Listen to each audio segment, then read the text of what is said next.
What I see happen a lot of times is parents will put their child with a skills trainer, which is great. They do all this skill training and footwork, but then they don't actually improve and work on the implementation of the skill work.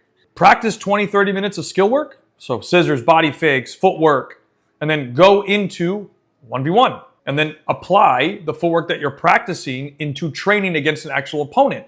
Because it's great to go up to a cone and do a scissor. I need to know as a player the timing, the ability to sell it, at what distance do I do it, the speed part. I have to change my speed to get away from the opponent. And the only way to practice that is with what I call live bullets. You need to be against an opponent. If you're not against somebody physically, when are you going to learn to apply these skills that you've been practicing in isolation? So let's say you have him doing private training. Mateo's doing private training. He's with a trainer and they do an hour skill practice. That's great. At his age, 20-minute skills, 40 minutes, 1v1, 2v1, 2v2.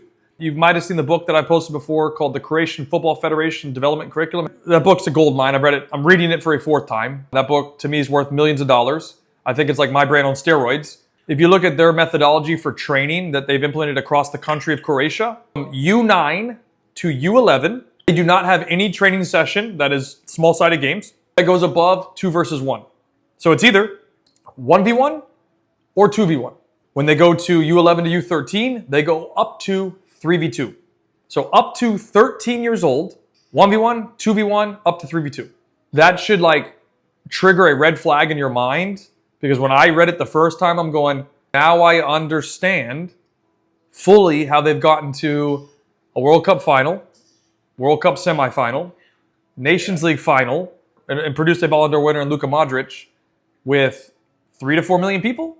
But they make development the priority, and it's all smaller-sided stuff. We look at players.